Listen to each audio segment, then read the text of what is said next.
twongeye turatomboye bana b'Imana kuba duhamagana Nyagasani ngaha kuri buri munsi kugira ngo tugire neza ku mpuhwe ze, ku izina ry'Imana Data na Mwana na Roho Mutagatifu, amen.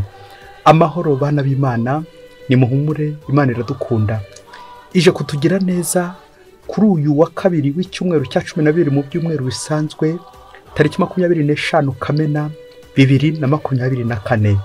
Isomo rya mbere niyo mu gitabo cya kabiri cy'Abami, umutwe wa 19 umurongo wa 9 kugeza ku wa 11, uwa 14 kugeza ku wa 21, uwa 31 kugeza ku wa 36. Muri iyo minsi Senakeribu umwami w'Abanyashuru yongera gutuma kuri Hezekiya umwami wa Yuda ngo bamubwire bati, Imana yawe wizera cyane ntizagushuke, ngo kwizeze ko Yerusalemu itazafatwa n'umwami w'Abanyashuru. Wowe ubwawe uzi ko abami b'Abanyashuru bagenjeje ibihugu byose barabirimbuye, none se ni wowe uzarokoka? Hezekiya yakiriye barashyikirwe n'intumwa arayisoma, hanyuma arazamuka ajya mu ngoro y'Uhoraho, aramburira iyo baruwa imbere y'Uhoraho, maze asenga Uhoraho agira ati, Uhoraho Mana y'Abayisiraheli, wowe wicaye ku bakerubimu, ni wowe Mana wenyine y'abami bose bo ku isi, kuko ari wowe waremye ijuru n'isi. Uhoraho tega amatwi maze wumve, rambura amaso witegereze, wumva amagambo y'ibitutsi by'intumwa za Senakeribu, wowe Mana nzima. Mu by'ukuri koko Nyagasani, abami b'Abanyashuru barimbuye abanyamahanga b'ibihugu byabo, batwika imana zabo kuko bitari Imana nyukuri, ahubwo ari amashusho yabajwe n'intoki z'abantu mu biti no mu mabuye, bituma abami b'Abanyashuru babarimbura. None rero wowe Uhoraho Mana yacu, tugobotore mu nzara za Senakeribu, kugira ngo abami bose bo ku isi bamenye ko Uhoraho ari wowe Mana wenyine. Izayi mwene Amosi atuma kuri Hezekiya agira ati, Uhoraho Imana y'Isiraheli aravuze ngo, nanyuzwe n'amasengesho wangejejeho ku byerekeye Senakeribu umwami w'Abanyashuru. Dore rero icyo Uhoraho amutangajeho. Umwari umukobwa w'i Siyoni aragusuzuguye, aragusetse. Umukobwa w'i Yerusalemu akuzungurije umutwe ari inyuma yawe. Kuko Yerusalemu hazasohoka abazaba basigaye, no ku musozi wa Siyoni hasohoke abazaba bacitse ku icumu. Ibyo bizaba bikozwe n'umutwe w'Uhoraho umugaba w'ingabo. Niyo mpamvu Uhoraho avuze atya, avugira ku mwami w'Abanyashuru ati, ntazinjira muri uyu murwa, ntazaharasa imyambi, ntazanategeka abitwaje ingabo kuwuhangara, n'imbere y'inkike zawo ntazaharunda igitaka. Inzira yanyuze aza nizamusubizayo, ntazagera muri uyu murwa, niko mvuze njye Uhoraho. Nzarinda umurwa ngukize, mbigirishije njye ubwanjye n'umugaragu wanjye Dawudi. Mu ijoro rikurikiraho marayika w'Uhoraho araza, yambukiranya ingando y'Abanyashuru, yicamo abantu 185. Mu gitondo bose bari babaye imirambo. Senakeribu umwami w'Abanyashuru arataha asubira mu murwa we i Ninivi agumayo. Iryo ni ijambo ry'Imana. Zaburi ya 48. Yerusalemu umurwa w'Imana yacu, Uhoraho agushyigikiye ubuziraherezo. Uhoraho ni igihangange, akwiriye gusingirizwa bihebuje mu murwa w'Imana yacu. Umusozi wo mutagatifu urajimije mu bwiza, ukanezeza isi yose. Umusozi wa Siyoni uri hariya mu majyaruguru, niwo wubatseho umurwa w'umwami w'igihangange. Imana ituye hagati mu ngoro zaho, ikaherekanira ko ariyo buhungiro butavogerwa. Mana, duhora tuzirikana ineza yawe, duteraniye mu ngoro yawe nyirizina. Akizina ryawe Mana yacu, n'ibisingizo byawe byarasakaye kugera ku mpera z'isi. Yerusalemu umurwa w'Imana yacu, Uhoraho agushyigikiye ubuziraherezo. Nyagasani Yesu nabane namwe. Amagambo mu Ivanjili ntagatifu ko yanditswe na Matayo, umutwe wa 7 umurongo wa 6, uwa 12 kugeza ku wa 14. Muri icyo gihe abigishwa bari bateraniye iruhande rwa Yesu ku musozi, maze arababwira ati, ikintu gitagatifu ntimukakigabiza imbwa, amasaro yanyu ntimukajugunye imbere y'ingurube, hato zitayaribata, hanyuma zikabahindukirana zikabashiha. Ibyo mwifuza ko abandi babagirira byose, namwe mubibagirire. Ngaho amategeko n'abahanuzi. Nimwinjirire mu muryango ufunganye, kuko umuryango wagutse n'inzira y'igihogere ari byo bijyana mu cyorezo, kandi abahanyura ni benshi. Mbega ukuntu umuryango ugana mu bugingo ufunganye n'inzira ijyayo ikaba impatanwa maze bikabonwa na bake. Iyo ni ivanjiri ntagatifu. Bayoboke b'Imana, nimugire amahoro ya Yezu Kristo umwami wacu. Aha tugeze ni kuri buri munsi. Fungura buri munsi, ufungure buri munsi, ufungurira abandi buri munsi, ijambo ry'Imana buri munsi, ineza y'Imana buri munsi. Umunyarwanda ngo yise umwana we ati rizatahwa bake. Bishoboke ko yashaka kuvuga wenda abantu bajya bahemuka, ubuhemu bukwiriye ku isi, yareba hirya akareba hino akabona abahemu baraganje, ati rizatahwa bake. Ese mubyeyi koko wowe niba ijuru ari nka miliyari y'abantu bazaritaha, kuko bazataha ari benshi nanone, niba ijuru ari nka miliyari bazaritaha urimo? Niba aba miliyoni uzaba urimo? Niba aba igihumbi uzaba urimo? Reka mpegarukiye ku gihumbi, kubera ko igihumbi ubusanzwe ni umubare munini utabasha kubarura. Hato ndakomeza ngenda mbarura abana b'umubyeyi, kuko hari itegeko rigira riti ntukabare abana b'umubyeyi. Nanjye rero ngarukiye aho ngaho ku gihumbi kugira ngo ndakomeza ngenda mbarura, hato ntaza kubarura abana b'umubyeyi nanjye. Ese babaye igihumbi koko waba urimo nawe? Rizatahwa bake. Bayoboke b'Imana, Yezu Kristo akuzwe. Turi hano ku isi, ariko iyo abatekerezaga uburyo uri hano ku isi, ko hano ku isi ari icumbi, ari passage, ari aho uri guhita pasika tugana hehe? Tugana mu ijuru. Wakagombye kuburiye, wakagombye kuri gukora neza, kuko ijuru rijyamo n'abakoze neza. Amen, amen, amen. Ijuru rijyamo n'abagize bate? N'abakoze neza, abitwaye neza, abavuze ariko bakanitwara neza. Rizatahwa n'abangahe? Rizatahwa n'abake. Iyi mvugo iratwerekeza ko ijuru tugomba kurikorera, tutagomba kwirara ngo ijuru rirahari, ngo reka ninywere, reka nisindire, reka njye mu nzu z'indaya, ugasanga uri kwiruka nyamara uri gutakaza ijuru. Ijuru. Muri aka kanya Kizungu cyacu dutegura amasomo aryoshye cyane agiye kudufasha kuzirikana ku muryango. Uwo muryango uza kutwinjiza ubundi tukagera hehe? Mu muryango w'abana b'Imana, ariyo rya juru turi gutegura. Umuryango wawinjiramo ukagera mu ijuru, umuryango ufunganye. Mubyeyi, igihogere naho ngaho hose nyine ibigare binyura. Mubyeyi, niba uzi ko aya masomo aje areba abantu cyane cyane bakiri mu bigare, ibigare by'inzoga, ibigare by'indaya, ibigare by'abasinzi, ibigare by'inkozi z'ibibi, ibigare by'abagambanyi. Mubyeyi, niba ukiri aho ngaho, iri somo niyo ryagene kugira ngo ritambuke iwawe. Niba ukiri mu bigare bituma koko ugenda mu kivunge, ukagenda mu gihogere, umuryango ufunganye mubyeyi, kugira ngo tujye hehe? Kugira ngo tujye mu ijuru, twambuke. Ufungure ako karyango, maze ufungure kandi wibuke ko n'abandi bari inyuma. Umuryango w'impuhwe z'Imana, umuryango ufunganye. Kwinjirira mu muryango ufunganye. Iri somo kandi rigenewe abantu bose baca abandi intege, ati wowe ntuzajya mu ijuru, tugatangira tugabacira imanza, ati wowe n'ubugome bwawe. Wamenya ryari igihe biyunganiye n'Imana, wamenya ryari igihe bahuriye n'Imana, naho wowe uracyari kumucira urubanza. Ni kubw'iyo mpamvu rero iri somo rije ribwira nanone by'umwihariko umwami Senakeribu, umwami wa Shuru. Nk'uko twabizirikanye, yagiye agira aca Abayisiraheli intege, aca umwami Hezekiya intege, ati Imana iri kugushuka, ntabwo izakorokora. Iri somo rije ryongera kunyibutsa amayeri ya Sekibi, uburyo Sekibi agenda ashuka abantu, ati erega biri Imana yakubwiye nta kizakumarira, biriya Yezu yagenda ababwira nta kizabamarira, biriya abakristo bagenda bababwira ntacyo bizabamarira. Muze tuyoboke ibigirwamana, muze tuyoboke ibigare n'ibindi byinshi cyane. Uyu mwami Senakeribu ariyemeye ko ashoboye byose, ariyemeye ko yarimbura abaturage, akarimbura Abayisiraheli, agakora ibikorwa bibi.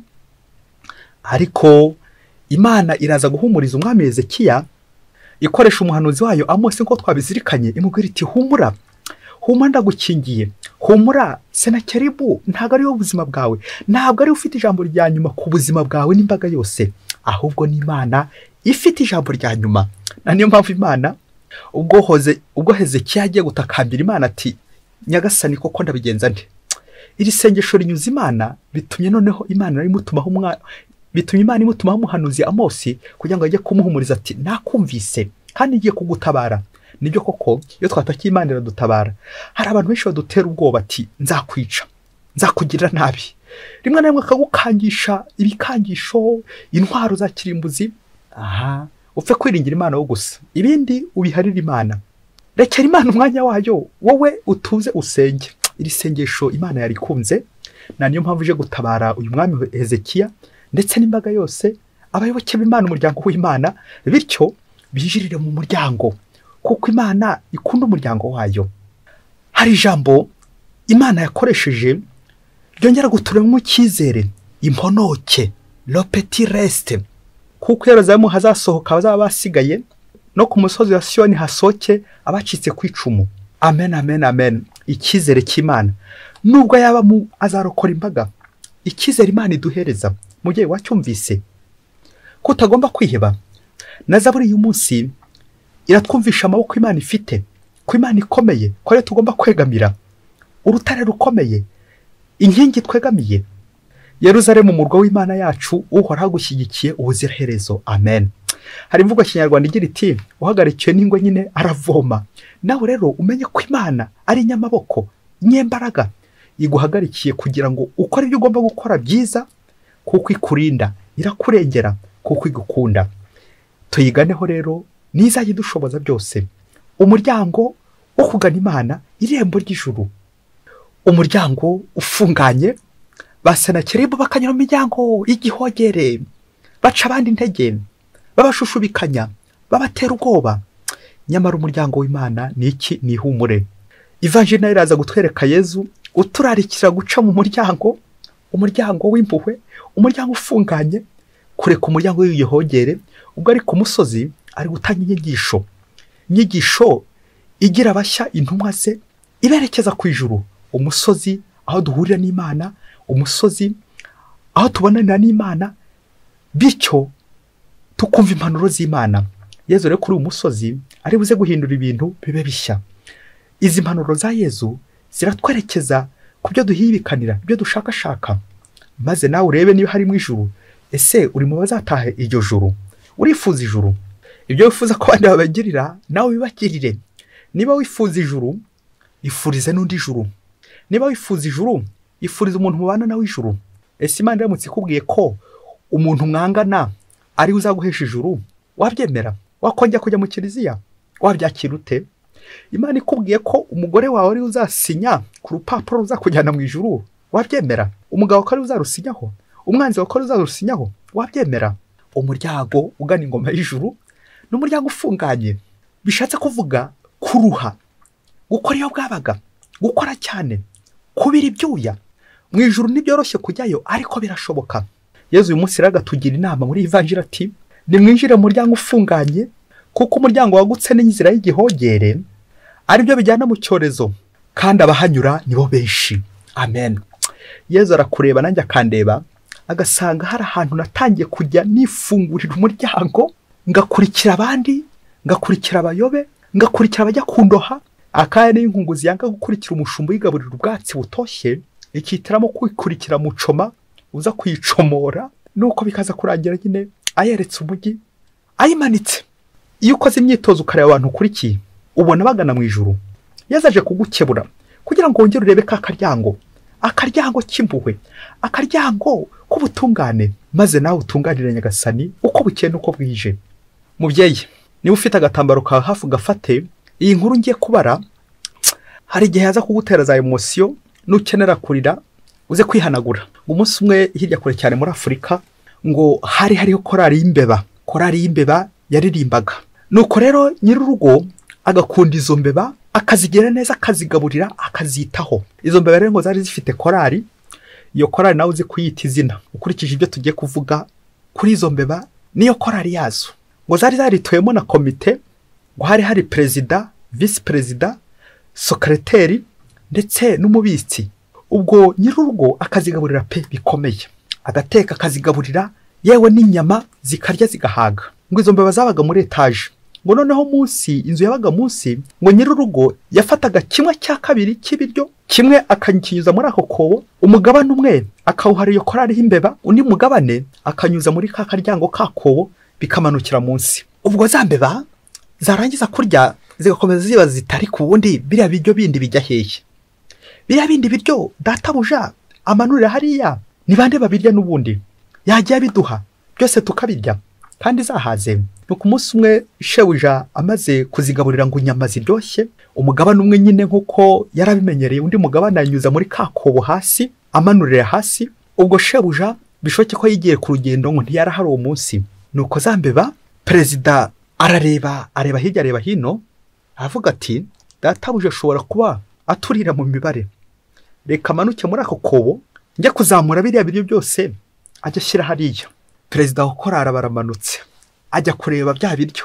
Amaze y'akanya visi perezida aravuga ati perezida ndamuzi, ashobora kuba ari kundira mu mibare, n'ubusanzwe ntago njya mwizera. Visi perezida aramanutse, visi perezida w'imbeba amanukiye muri ka kobo agiye kureba uburyo perezida ari gukanja bya biryo wenyine. Sekretari ahantu yari yicaye avuga ati ariko ubundi iyi komite namwe mbona perezida na visi perezida bakorana, wese niyo ari guturira mu mibare, amafaranga yacu barayamaze, umva n'ibiryo byose bagiye kubimara iyo hirya, reka nanjye kureba ibyo barimo hato bataza kuducura. Sekretari nawe baramanutse agiye kureba ibyo perezida na visi perezida barimo iyo pfu. Ubwo hari hasigaye muri ya komite hari hasigaye umubitsi aravuga ati ariko se ubundi bariya batatu ko bagiye ubundi naba nkiri kubika iki, bariya ntabwo guturira mu mibare, buriya bagiye kurya, buriya bagiye kugambana uburyo bazanyica, ubundi batwara ibyo narimbitse, ibiryo byonyine ntabwo ashobora kubirira iriya pfu, reka nanjye njyewe ndebe. Nuko nawe aragenda. Hashize akanya ya komite batinze iyo pfu, bishoboke ko bari kurya za firiti na za nyama iyo pfu. Nuko izindi mbeba zari zisigaye urumva ko nta muyobozi zari zigifite.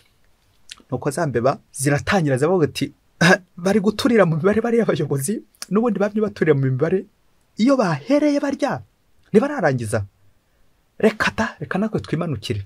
Imbeba ya mbere iramanutse, zikagenda zimanuka zose ku isheni, zimanuka. Ati bagiye guca umuti bampereza, bari guturya baratumaze baraturiye, abayobozi bacu bari guturira mu mibare. Nuko imbeba zose ziramanuka zose zishira muri wa mwobo. Ubwo nyir'urugo aho yari ari hejuru abona ukuntu izo mbeba ziri kugenda zimanuka, yifashe kwitama yibaza ati koko uri kumanuka mugenzi wawe ntiyagarutse none nawe uramanutse. Za mbeba ntizanabyumvise, ziramanuka yaje kurangira za mbeba zose zishiye muri ka kobo.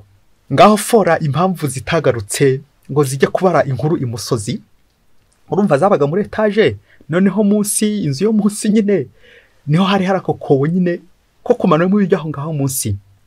Fora impamvu izo mbeba zitagarutse hejuru, nuko ngo izo mbeba ngo nyir'urugo yari umuntu ugira impuhwe, ngo imbeba ngo yari zororeye hejuru, noneho munsi ahashyira injangwe nazo nyine kugira ngo nazo zigubwe neza kuko yari umunyampuhwe, yita ku babi no kubeza, umva bose yarabitagaho.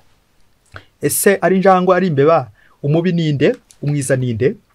Ubwo byaje kurangira za njangwe zimenya ubwenge, zirarya za mbeba, za mbeba bazana n'ubu zikiri kurya. Nguko ya korari y'imbeba yaje gusenyuka, isenyukira muri korari y'injangwe bihwaniramo. Singe wahera hahera korari y'imbeba. Bayoboke b'Imana Yezu Kristo akuzwe.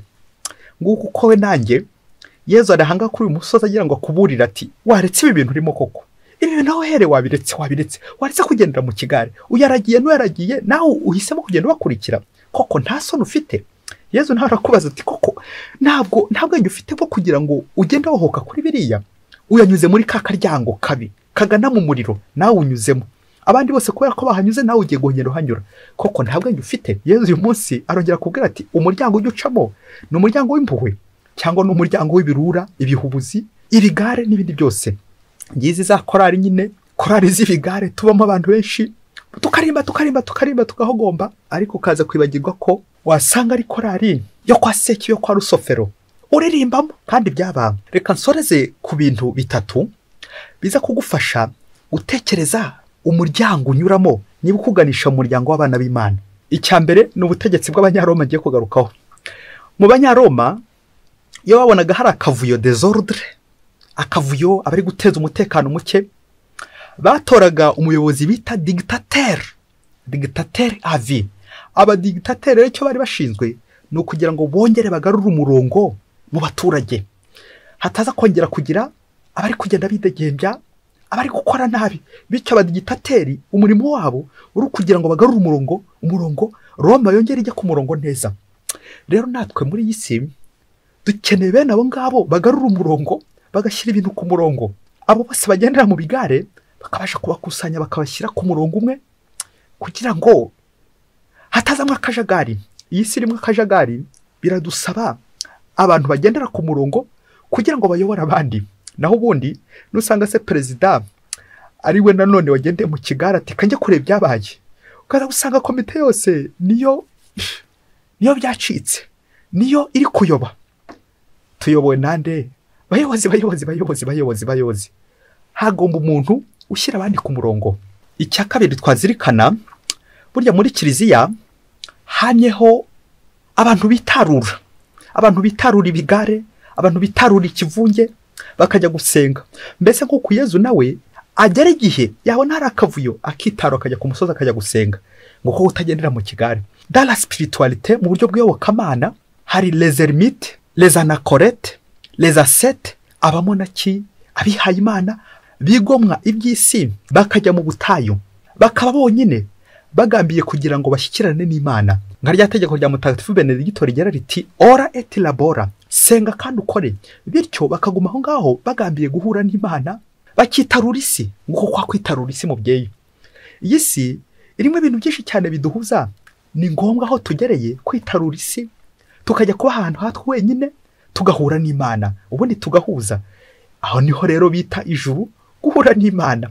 Mubyeyi, nawe ujya witarura kugira ngo ujye guhura n'Imana, cyangwa uritaba nka kurya ziriya mbeba zigenda zitaba munsi bikaza kurangira ubuzima bwabo burangiriye mu menyo y'injangwe. Nta nimwe yagira indi nama, biradusaba kwitarura ubuzima bwa buri munsi, kwitarura tukajya gushaka Imana.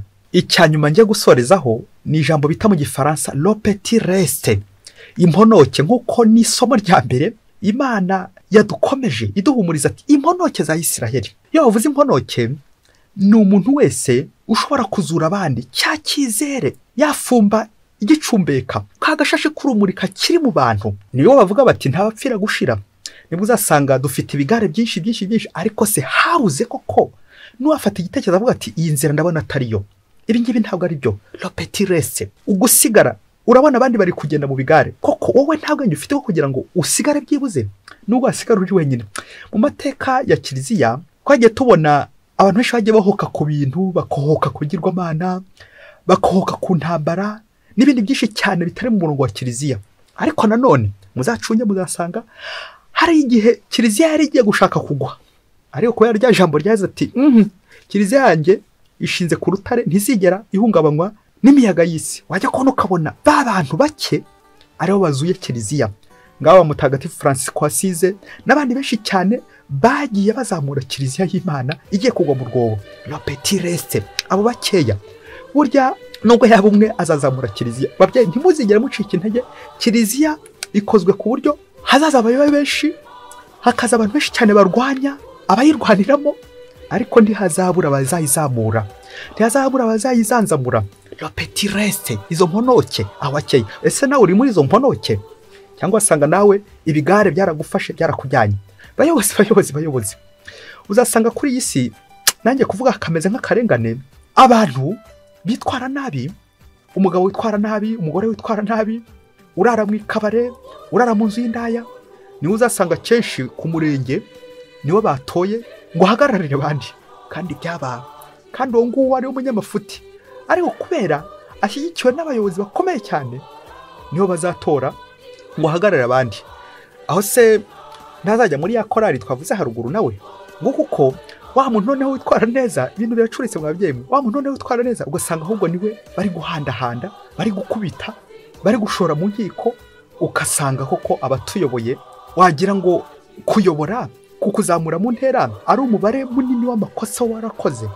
Babyeyi tugeze kure, ukaza gusanga abantu batuyoboye ari afite amapeti y'ibi bakoze. Niba uzasanga no mu bihaye Imana ushobora gusanga umukuru uyoboye abandi atari uko ari wa wundi witwaraga neza cyane, ahubwo ari ukungikanya amafuti, ari ungikanya amakosa, amafuti, amapeta akagenda azamuka mu ntera, kaza gusanga koko natwe dukoze izo korari. Kandi byaba mwababyeyi mwe, ubu icyo dusigaje ni ukwagira uwizitura, bake bizitura bagafata igihe cyo gusenga, tugapfukama mu kiliziya. Uzasanga abantu benshi banatuyoboye kuri ino si ni abandi batikoze umuryango wa kiliziya, ni abandi badasenga.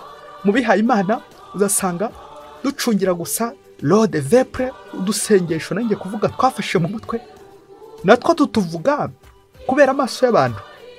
Aha wagize ngo icyo si ikigare? Harabura muri ino si abantu bibwiriza kugira ngo bajye gusenga, bapfukame basenge. Ejo nejo bundi tusengira umuryango w'igihogere, harimo imiryango myinshi cyane y'igihogere, abenshi niwe bohokaho. Hano uzasanga mu mujyi umukobwa utaratwara inda bakamufata nkaho ari nk'igicucu, ntabwo ari muzima. Babona umusore utagenda mu ngeso mbi z'uburaya, ati uyu nguyu ntabwo ari muzima. Kubukora nabi, kubusinda, kubohoka mu ngeso mbi nyinshi cyane, abantu bakajya bifata nkaho ari byo bisanzwe. Comme mon courante vraiment, tugeza habi mwabyeyi, tugeza habi aho usanga ikibi cyafashe intebe, abantu benshi bakora icyo twahokaho, tugayiha intebe ikinyoma. Nyamara ukuri kwarayoyotse, lo petit rese. Hakenewe imponoke kugira ngo zizanzamure umuryango w'abana b'Imana, aho tugomba kwinjira, tugahinjirira, tugana hehe? Tugana mu ijuru. Umuryango ufunganye umubyeyi. Uyu munsi ureke ikigare, uyu munsi ureke kugendera kuri baranyishe, aho ugenda ukurikiye Imana. Ataje nejo bundi nawe utazamanuka muri kakobo nka yakorari yose, nawe ugashirira hariya, nawe ukagenda ukurikiye bugare, kaza kurangira ubuzima bwawe burangiriye hepfo, kandi Nyagasani akugeneye kuba hejuru. Nimwinjirire mu muryango ufunganye. Mwese mbifurije kuzajya mu ijuru, kandi Imana ibahe umugisha. Imana Data na Mwana na Roho Mutagatifu. Amen. Padiri Masumbuko Ladislas wa Diocese ya Cyangugu.